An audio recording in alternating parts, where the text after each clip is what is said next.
Principal calls police on student for running away and learns the dark truth about her home life. Principal Thomas Miller was a man of routine and order. He had been the principal of Northwood Elementary School in the quiet, middle-class suburb of Oakdale, Illinois, for over 20 years. He was a tall, imposing figure with a receding hairline, a neatly trimmed mustache, and a stern demeanor that commanded respect, and sometimes fear, from both students and staff. He ran a tight ship. He believed in discipline, structure, and adherence to the rules. He prided himself on maintaining a high standard of academic achievement and a safe, orderly learning environment. He had little patience for disruptions, excuses, or anything that threatened the smooth operation of his school. He knew most of the students by name, but he didn't necessarily know them personally. He saw his role as an administrator, a manager, not a counselor or a confidant. He dealt with academic issues, disciplinary problems, and parental concerns. He rarely delved into the personal lives of his students, believing that was the responsibility of their parents and guardians. Northwood Elementary was a typical suburban school, a mix of students from diverse backgrounds, but mostly from comfortable, two-parent homes. There were occasional issues with bullying, academic struggles, or minor disciplinary infractions, but nothing that Principal Miller couldn't handle with his usual firm hand. He had a reputation for being strict but fair. Some students found him intimidating, while others respected his authority and his commitment to maintaining order. The teachers, for the most part, appreciated his clear expectations and his support for their efforts. Principal Miller believed he had a good handle on things. He knew his school, his students, and his staff. He was confident in his ability to manage any situation that might arise. He was, in his own mind, a good principal, doing a good job. He had become somewhat complacent, though, running his school by the numbers, not always looking beyond the surface. He operated on assumptions and protocols, a system that had served him well for many years. Until Olivia Thompson was a quiet, unassuming fourth grader at Northwood Elementary. She was a small, slender girl with long, dark hair that she usually wore in a ponytail, and large, expressive brown eyes that often seemed to hold a hint of sadness. She wasn't a standout student, academically or socially. She blended into the background, rarely drawing attention to herself. She wasn't a problem child. She didn't disrupt class. She didn't get into fights. She didn't talk back to teachers. She was, in many ways, the kind of student that Principal Miller preferred: unobtrusive, compliant, and easily overlooked. That's why her sudden string of absences was so unusual. 3 days in a row, Olivia had failed to show up for school. No phone calls from her parents, no explanation, just gone. Principal Miller had noticed her absence, of course, but he hadn't been overly concerned. Children got sick, families went on unexpected trips. It happened. But when Olivia reappeared on Thursday morning, her appearance was alarming. Her usually neat school uniform was wrinkled and dirty, as if she had slept in it. Her hair was unkempt, tangled, and matted. Her face was pale, with dark circles under her eyes. She looked exhausted, defeated, and deeply troubled. The school secretary, Mrs. Davias, a kindly woman with a maternal instinct, had immediately noticed Olivia's condition. She had tried to talk to her, to ask her if she was okay, but Olivia had just mumbled something unintelligible and shuffled off towards her classroom. Mrs. Davias, concerned, had alerted Principal Miller. "Mr. Miller, I think something's wrong with Olivia Thompson," she said, her voice filled with worry. "She looks awful, and she's been absent for 3 days." Principal Miller, initially annoyed by the interruption, felt a flicker of concern. He looked out his office window and saw Olivia walking slowly down the hallway, her head down, her shoulders slumped. She looked like a different child from the quiet, well-behaved girl he remembered. He sighed, his sense of order disrupted. He didn't like dealing with messy situations, with emotional problems, with anything that required him to step outside his clearly defined role as an administrator. "Bring her to my office, Mrs. Davias," he said, his voice stern. "I'll deal with this." Olivia stood before Principal Miller's large, imposing desk, her small hands clutching the straps of her backpack. She looked up at him, her eyes filled with a mixture of fear and apprehension. Olivier, Principal Miller began, his voice firm but not unkind. You've been absent for 3 days. Do you have a note from your parents explaining your absence? Olivier shook her head, her eyes fixed on the floor. Olivier, look at me, Principal Miller said, his tone becoming more insistent. Why were you absent? Olivier remained silent, her body trembling slightly. Principal Miller felt a surge of irritation. He didn't have time for this. He had a school to run, meetings to attend, paperwork to complete. He didn't want to play detective with a recalcitrant student. Olivier, I'm asking you a direct question, he said, his voice rising. Why were you not in school? Are you skipping school? Olivier finally looked up at him, her eyes wide with fear. But she still didn't speak. Principal Miller interpreted her silence as defiance, as a deliberate refusal to cooperate. He saw her as a problem to be solved, a disruption to be dealt with, not as a child in need of help. He had jumped to a conclusion, without knowing the facts. Principal Miller, frustrated by Olivier's silence and convinced that she was simply being defiant, decided to take a firm approach. He believed in consequences, in holding students accountable for their actions. He also believed in maintaining the school's reputation, and he didn't want a student like Olivier, with her unexcused absences and disheveled appearance, to reflect badly on Northwood Elementary. Olivier, he said, his voice stern and unwavering, I'm very disappointed in you. Skipping school is a serious offense. It disrupts your education, and it sets a bad example for other students. Olivia continued to stare at the floor, her body trembling. I'm going to have to call your parents, Principal Miller continued, and I'm going to have to consider disciplinary action. You may be facing suspension. He reached for the phone on his desk, intending to call Olivier's home, but then he paused. He remembered Mrs. Dovius mentioning that there had been no calls from Olivier's parents during her absence. He also remembered the state of Olivier's clothes, her unkempt hair, her exhausted appearance. A flicker of doubt crossed his mind. Could there be something more to this situation? Could Olivier's silence be a sign of something other than defiance?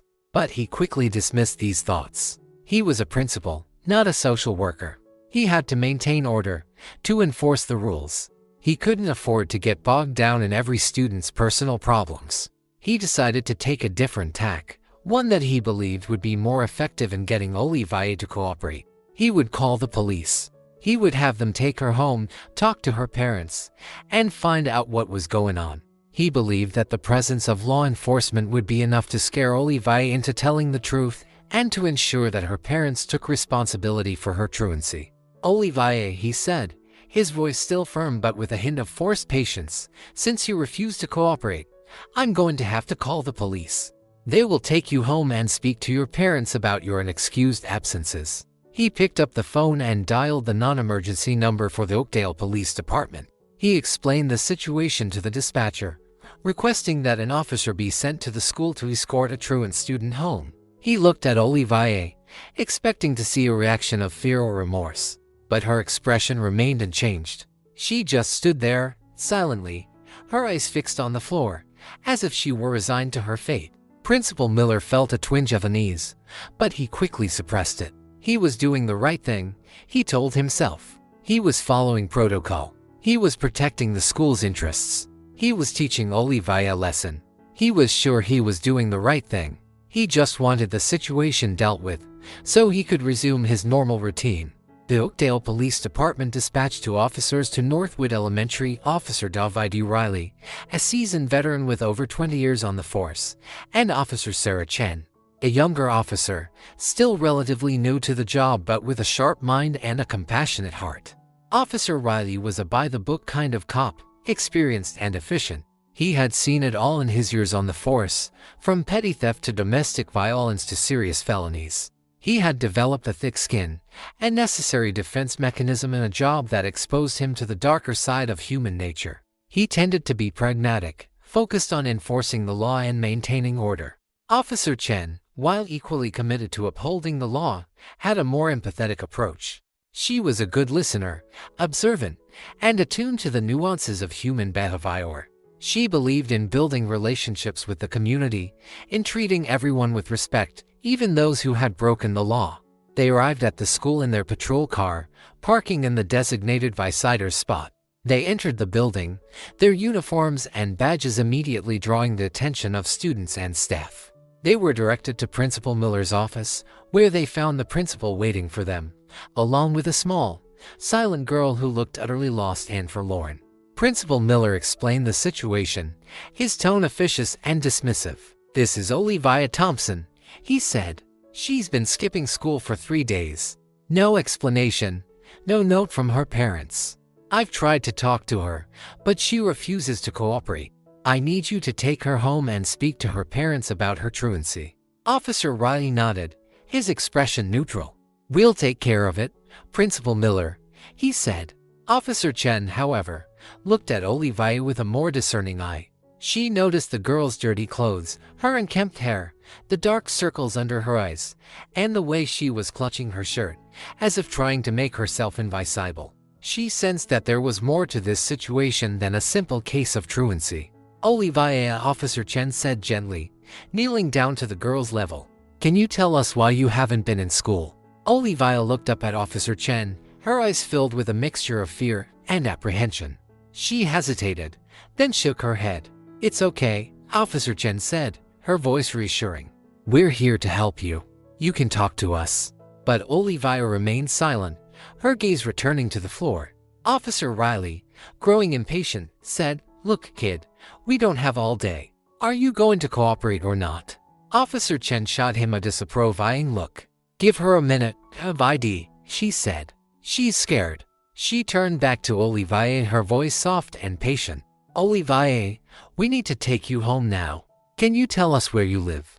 Olivia finally spoke, her voice barely a whisper. 23 Maple Street, she said. Officer Riley wrote down the address in his notebook. "Okay, let's go," he said, his tone businesslike. Officer Chen, however, lingered for a moment, placing a gentle hand on Olivia's shoulder. "It's going to be okay," she said. "We'll figure this out." Olivia looked up at her, a flicker of hope in her eyes. She didn't know what to expect, but she sensed that this officer, unlike the principal, might actually care about what happened to her. She was starting to trust her. The drive to 23 Maple Street was short and silent. Olivia sat in the back of the patrol car, staring out the window, her mind racing. She was terrified of what the police would find at her house, terrified of what would happen to her. Officer Riley drove, his eyes focused on the road, his expression unreadable. Officer Chen, sitting in the passenger seat, occasionally glanced back at Olivia, trying to offer a reassuring smile. The house at 23 Maple Street was a small, single-story bungalow, typical of the older homes in that section of Oakdale. But as they approached, it became clear that something was terribly wrong. The front yard was overgrown with weeds, the grass uncut. The paint on the house was peeling, and several of the windows were boarded up. The front porch was littered with trash and debris. The house had an air of neglect, of abandonment. Officer Riley parked the patrol car in front of the house, and he and Officer Chen got out, their senses on high alert. They approached the front door cautiously, noticing that it was slightly ajar. Officer Riley knocked loudly, announcing, "Police. Anyone home?" There was no answer. He pushed the door open further, revealing a scene of shocking squalor. The living room was a mess, with furniture overturned, clothes strewn everywhere, and a thick layer of dust covering everything. The air was stale and musty, with a faint odor of decay. "Hello," Officer Riley called out again. "Is anyone here?" Still no answer. The officers moved slowly through the house, their hands resting on their holsters. They checked each room, finding them all in a similar state of disarray. The kitchen was filthy, with dirty dishes piled in the sink and rotting food on the counters. The refrigerator was empty, except for a few moldy containers. The bedrooms were equally disturbing. The beds were made with soiled linens. Clothes were scattered on the floor, and personal belongings were strewn about, as if someone had left in a hurry. There was no sign of anyone living there. No food, no fresh laundry, no personal touches that would indicate recent habitation. It was as if the occupants had vanished, leaving everything behind. Officer Chen, her heart sinking, felt a growing sense of dread. This was not just a messy house. This was a house that had been abandoned. "Where are her parents?" she whispered to Officer Riley. Officer Riley shook his head, his expression grim. "I don't know," he said, "but something's definitely not right here." They found Olivia standing in the hallway, her eyes wide with fear, her small body trembling. She had witnessed their reactions, their growing concern, and she knew that they had discovered her secret. Officer Chen knelt down beside her, her voice soft and gentle. "Olivia," she said, "where are your mom and dad?" Olivia looked up at her, tears welling up in her eyes. "They're gone," she whispered. "They left." "When did they leave, honey?" Officer Chen asked. "A long time ago," Olivia said, her voice barely audible. "I don't know where they went."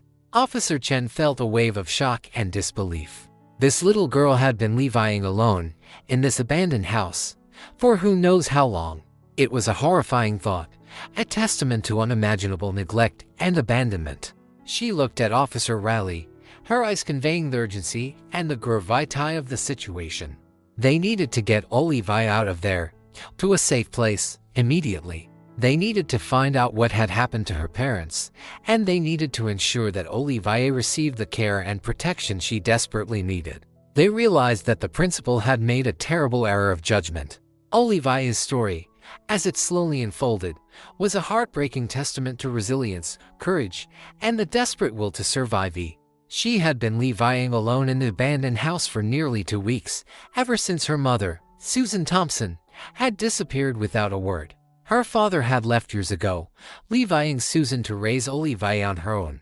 Susan had struggled with substance abuse and mental health issues, often leaving Olivia unsupervised for days at a time. Olivia had learned to fend for herself, to scavenge for food, to find ways to keep warm, and to avoid drawing attention to herself. When her mother didn't return after several days, Olivia initially hoped that she would come back, as she had done before. But as the days turned into a week, and then longer, Olivia began to realize that this time was different. Her mother was gone, and she was truly alone. She had no phone, no money, and no one to turn to. She was terrified of being discovered, of being taken away to an orphanage, of being separated from the only home she had ever known, even if it was a squalid and dangerous one. She had tried to keep up appearances, going to school for as long as she could, pretending that everything was normal. But she was running out of food, and she was becoming increasingly exhausted and desperate. She had started skipping school, not out of defiance, but out of necessity. She spent her days searching for food, scavenging through dumpsters behind grocery stores, occasionally shoplifting small items that she could eat or trade for something else. She learned to be invisible, to blend into the background, to avoid attracting the attention of adults who might ask questions she couldn't answer. At night, she would return to the empty house, barricading the doors and windows, trying to create a semblance of safety and security. She would sleep fitfully, haunted by nightmares and the constant fear of being discovered. She was lonely, scared, and hungry, but she refused to give up. She clung to the hope that her mother would return, that somehow everything would go back to normal. But deep down, she knew that this was a fantasy, a desperate wish that would never come true. Officer Chen, sitting with Olivia in the back of the patrol car, listened to her story with a mixture of horror and admiration. She was amazed by Olivia's resilience, her resourcefulness, and her sheer determination to survive. She was also deeply saddened by the profound neglect and abandonment that this little girl had endured. "You're very brave, Olivia," Officer Chen said, her voice filled with compassion. "You've been through so much, but you're safe now. We're going to take care of you." Olivia looked up at her, her eyes filled with a flicker of hope. "Will I have to go to an orphanage?" she asked, her voice trembling. "We're going to find you a safe place to stay, Olivia," Officer Chen reassured her. "A place where you'll be loved and cared for. It might be with a foster family, or it might be with other relatives, if we can find them. But you won't be alone anymore." Officer Riley, who had been silently listening to the conversation, felt a pang of guilt. He had initially dismissed Olivia as a truant, a problem to be dealt with. He had failed to see the signs of neglect, the desperation in her eyes. He had almost sent her back to that empty, dangerous house. He realized that his years on the force, his exposure to so much human suffering, had hardened him, made him cynical. He had forgotten that every case, every interaction, involved real people, with real lives and real stories. He had let his biases and assumptions cloud his judgment. He looked at Olivier, this small, resilient girl who had survived unimaginable hardship, and he felt a renewed sense of purpose. He vowed to do better, to be more observant, more compassionate, more understanding.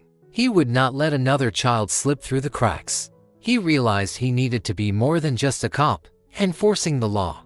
He also needed to protect and serve, and that meant sometimes looking beneath the surface. The return to Northwood Elementary was a stark contrast to the earlier departure. Officer Riley and Officer Chen, instead of escorting a defiant truant, were now bringing back a victim of severe neglect and abandonment. The atmosphere in the patrol car was somber, filled with a mixture of sadness, anger, and a growing sense of responsibility. Principal Miller was waiting for them in his office, his expression anxious and expectant. He had been pacing the floor, replaying the earlier encounter with Olivier in his mind, his initial annoyance replaced by a growing unease. When he saw the officers return with Olivier, his first reaction was relief. He had expected them to deliver a stern lecture to her parents and to bring her back to school, ready to face the consequences of her actions. But as he looked at Olivier's pale face, her downcast eyes, and the way she clung to Officer Chen's hand, he knew that something was terribly wrong. Officer Riley stepped forward, his expression grim. "Principal Miller," he said, "we have a situation. Olivier's home is, well, it's not a home. It's abandoned. There's no one there. No food, no furniture, nothing. She's been levying there alone." Principal Miller stared at them, stunned. He couldn't believe what he was hearing. "Alone," he repeated, his voice barely a whisper. "But her mother is gone," Officer Chen interjected. "We don't know where she is. Olivier says she hasn't seen her in weeks." Principal Miller felt a wave of nausea, a cold knot of guilt forming in his stomach. He had completely misjudged the situation. He had assumed that Olivier was a defiant, troubled student, skipping school for no good reason. He had treated her with suspicion and harshness, instead of compassion and understanding. He looked at Olivier, his eyes filled with remorse. "Olivier," he said, his voice trembling slightly. I had no idea. I'm so sorry."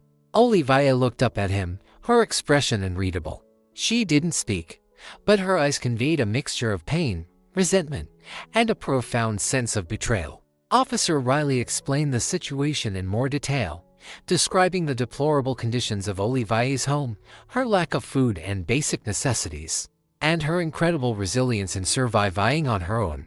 "She's a remarkable kid, Principal Miller," Officer Riley said. "She's been through hell, and she's still standing. But she needs help. She needs a safe place to stay, and she needs a lot of support." Principal Miller felt a surge of shame and self-reproach. He had failed this child. He had been so focused on rules and regulations, on maintaining order and discipline, that he had overlooked the obvious signs of distress. He had been more concerned with the school's reputation than with the well-being of one of his students. He realized that he had become complacent, detached, and insensitive. He had lost sight of the true purpose of his job, which was to nurture and protect the children in his care. He had made a terrible mistake, a mistake that could have had devastating consequences for Olivier. "What happens now?" he asked, his voice filled with concern. "We've contacted Child Protective Services," Officer Chen replied. "They're sending a caseworker to assess the situation and to find Olivier a safe place to stay. We'll also be launching an investigation to locate her mother and to determine what happened." Principal Miller nodded, his mind racing. He knew he had to do something to make amends for his failure, to help Olivier in any way he could. "I want to help," he said, his voice earnest. "I want to do whatever I can to support Olivier. Please, tell me what I can do." He knew he had a long way to go to earn back Olivier's trust, and the trust of his staff. The arrival of Ms. Thompson, the Child Protective Services CPS caseworker, marked the beginning of a new chapter in Olivier's life. Ms. Thompson was a calm, experienced professional with a gentle demeanor and a deep understanding of the challenges faced by children in crisis. She spoke to Olivia with kindness and compassion, reassuring her that she was safe and that she would be taken care of. She explained the process of finding a temporary placement for Olivia, assuring her that she would not be sent to an orphanage, but rather to a low-lying foster home where she would have her own room, plenty of food, and a supportive environment. Ms. Thompson also interviewed Principal Miller, Officer Riley, and Officer Chen, gathering information about Olivia's situation, her school performance, and her home life. She was thorough and meticulous, asking detailed questions and taking careful notes. Principal Miller, still reeling from the shock of his misjudgment, was cooperative and forthcoming. He admitted his mistake in failing to recognize the signs of neglect and expressed his deep regret for his actions. "I should have known something was wrong," he said, his voice filled with self-reproach. "I should have looked beyond her absences, her appearance. I should have listened to my instincts." Ms. Thompson listened patiently, offering a non-judgmental presence. "It's not uncommon for signs of neglect to be overlooked, Principal Miller," she said, "especially in cases where the child is trying to hide their situation. But it's important to learn from this experience, to be more vigilant, and to create a school environment where students feel safe enough to come forward with their problems." Ms. Thompson explained that Olivia would be placed in emergency foster care while they investigated her case and searched for any relatives who might be able to provide her with a permanent home. She assured Principal Miller that Olivia would receive the medical care, counseling, and educational support she needed. The process of finding a suitable foster home for Olivia was relatively quick. CPS had a network of qualified and vetted foster families who were prepared to take in children on short notice. Within a few hours, they had identified a couple, the Johnsons, who lived in a nearby town and had experience caring for children with trauma histories. The Johnsons were a warm and welcoming couple, with two grown children and a spacious home. They had been foster parents for several years, and they had a reputation for providing a loving and supportive environment for the children in their care.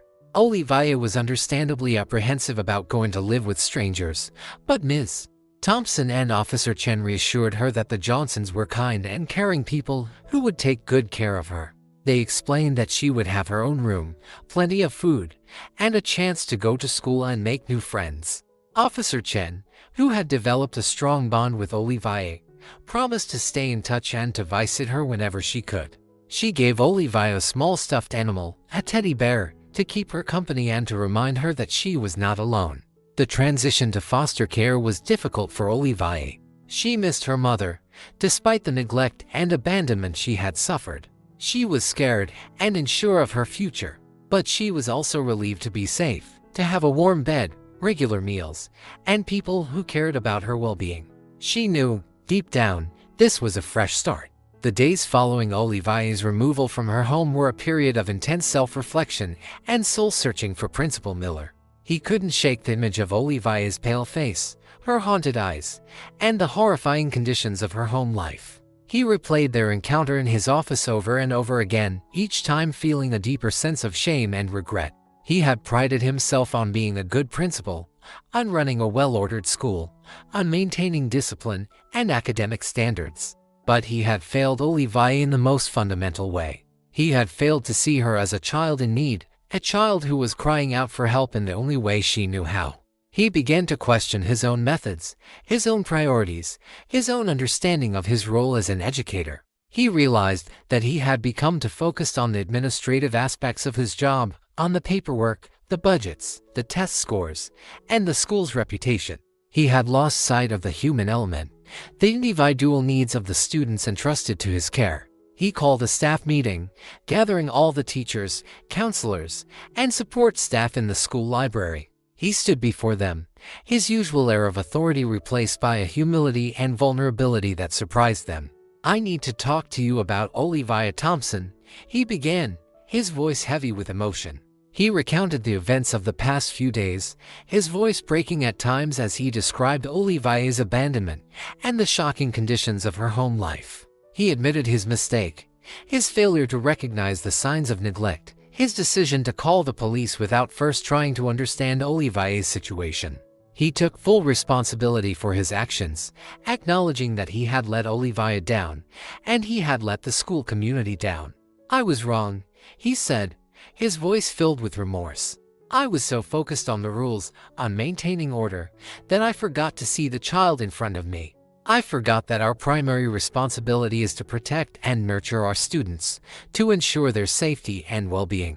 He then outlined a new vision for Northwood Elementary, a vision that prioritized the emotional and social needs of the students alongside their academic development. He proposed a series of changes, including increased training for teachers and staff on recognizing the signs of child abuse and neglect, a more proactive approach to student well-being, with regular check-ins, counseling services, and a designated safe space where students could talk about their problems, closer collaboration with child protective services and other community resources to ensure that students in need received the support they required, a school-wide anti-bullying program, a more open and communicative environment where students felt comfortable coming forward with their concerns without fear of judgment or reprisal. He challenged the teachers and staff to join him in this effort, to become more than just educators, but also advocates, mentors, and protectors of the children in their care. "We have a responsibility to do better,"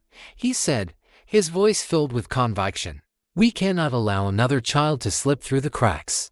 We must create a school where every student feels safe, valued, and supported."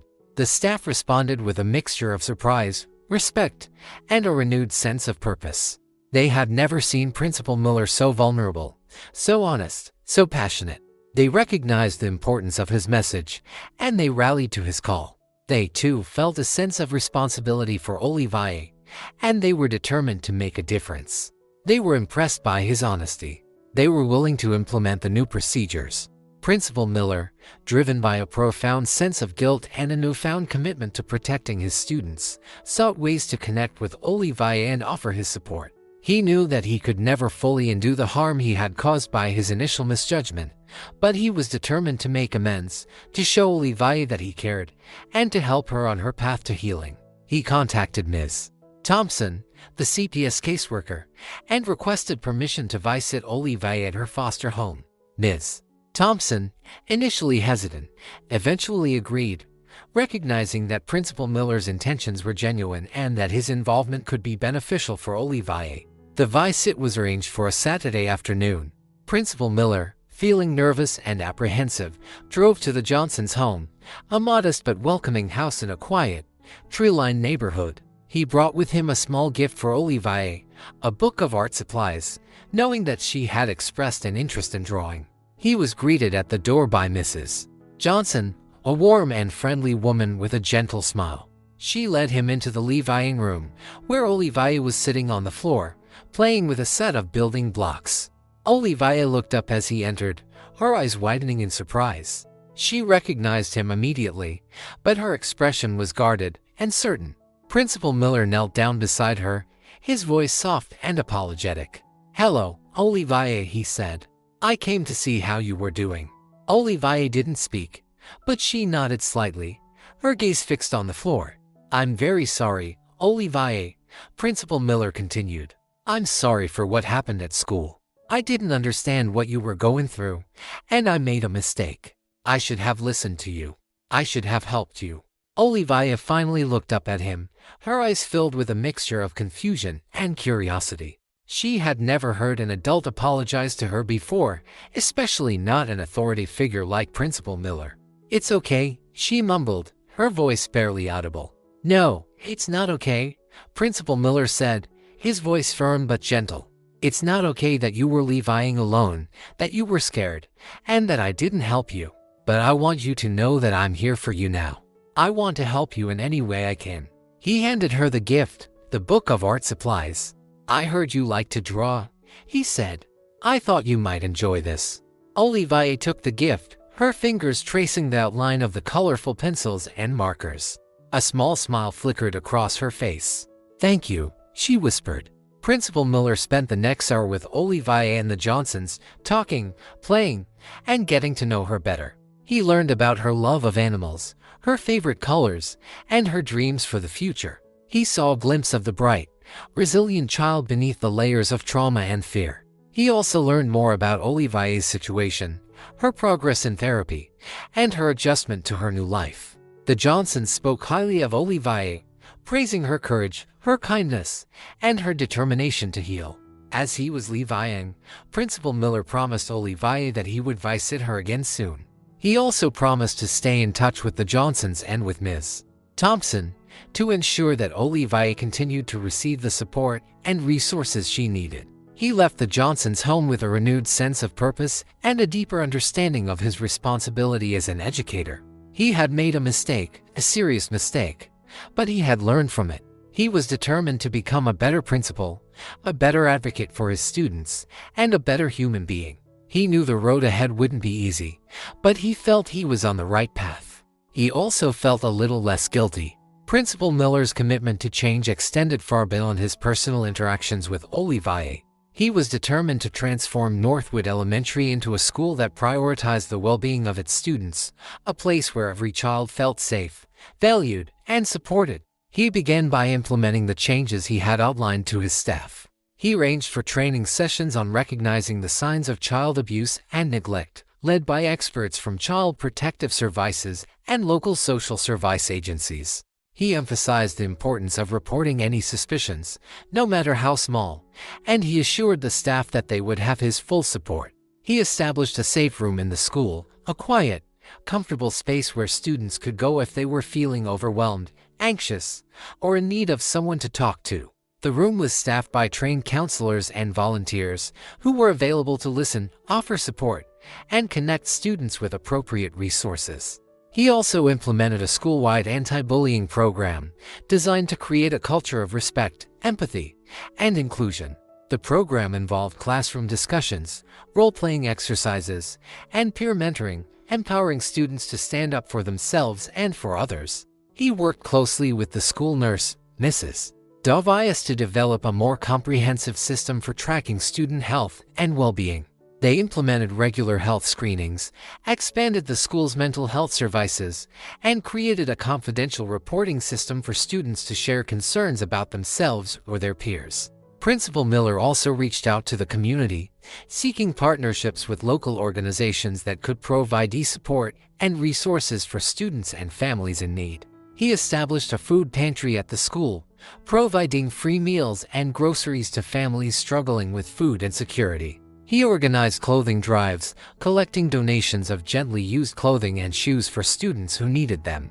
He became a vocal advocate for increased funding for social services, speaking at school board meetings, writing letters to elected officials, and participating in community forums. He shared Olivier's story, with her permission and the Johnsons' consent, to raise awareness about the issue of child neglect and abandonment and to highlight the importance of early intervention and prevention. His efforts did not go unnoticed. Northwood Elementary began to gain a reputation as a school that cared, a school that went above and beyond to support its students. Parents expressed their appreciation for the changes, noting the positive impact on their children's well-being and academic performance. Teachers reported feeling more empowered and better equipped to identify and respond to students in need. The school's atmosphere transformed, becoming more welcoming, more inclusive, and more supportive. Students felt safer, more connected, and more willing to seek help when they needed it. The culture of silence and fear that had allowed Olivier's suffering to go unnoticed for so long was gradually replaced by a culture of openness, empathy, and proactive intervention. Principal Miller, once seen as a stern and distant figure, became known as a compassionate and caring leader. He made an effort to connect with students on a personal level, greeting them by name, attending their sporting events and performances, and taking the time to listen to their concerns. He had learned a valuable lesson, a lesson that had cost Olivier dearly, but a lesson that had ultimately transformed him and his school for the better. He had learned that true leadership was not about maintaining order and enforcing rules, but about creating a community where every child felt safe, valued, and empowered to reach their full potential. He was now determined to use this event to help others. Years passed, and Olivier's story, though initially a source of pain and trauma, became a testament to resilience, healing, and the transformative power of love and support. She remained with the Johnsons, who provided her with a stable, nurturing home and a sense of belonging she had never known before. She excelled in school, her natural intelligence and curiosity blossoming in an environment where she felt safe and encouraged. She discovered a passion for art, expressing her emotions and experiences through drawing, painting, and sculpture. She made close friends, learned to trust adults, and gradually overcame the fear and anxiety that had haunted her for so long. She continued to receive therapy, working through the lingering trauma of her childhood. She learned coping mechanisms, developed self-esteem, and built a strong sense of self-worth. She understood that she was not defined by her past, that she was a survivor, not a victim. She maintained a relationship with Sarah Jenkins, the nurse who had first recognized her suffering and taken action to protect her. Sarah became a mentor and a friend, a constant source of support and encouragement. Olivier often said that Sarah had saved her life, and she was forever grateful for her kindness and courage. She also, surprisingly, maintained a connection with Principal Miller. He continued to visit her regularly, offering his support and apologizing again and again for his initial failure to recognize her need. Over time, Olivier came to forgive him, understanding that he had made a mistake, but that he had also learned from it and had become a powerful advocate for children like her. Principal Miller's transformation was profound and lasting. He remained at Northwood Elementary, continuing to implement positive changes and to advocate for the well-being of his students. He became a recognized leader in the field of education, sharing his story and his insights at conferences and workshops, inspiring other educators to prioritize the emotional and social needs of their students. Northwood Elementary became a model school, known for its compassionate approach, its commitment to student well-being, and its proactive efforts to prevent child abuse and neglect. The school's success was a testament to Principal Miller's leadership, the dedication of his staff, and the enduring power of community. Olivier eventually graduated from high school with honors and went on to college, where she studied social work, inspired by her own experiences and by the example of Sarah Jenkins and Ms. Thompson, the CPS caseworker who had helped her. She was determined to make a difference in the lives of other children, to give them the support and protection she had so desperately needed. She never forgot the darkness of her past, but she refused to let it define her future. She had emerged from the shadows, stronger, wiser, and more compassionate. She had found her voice, her purpose, and her place in the world. Her story served as a powerful reminder that even in the face of unimaginable hardship, hope can prevail, healing is possible, and even the smallest act of kindness can have a life-changing impact. It also served as a powerful reminder that everyone, especially those in positions of responsibility and power, must always be vigilant and do everything in their capability to protect the vulnerable. It also highlighted that good can come from even the darkest of situations.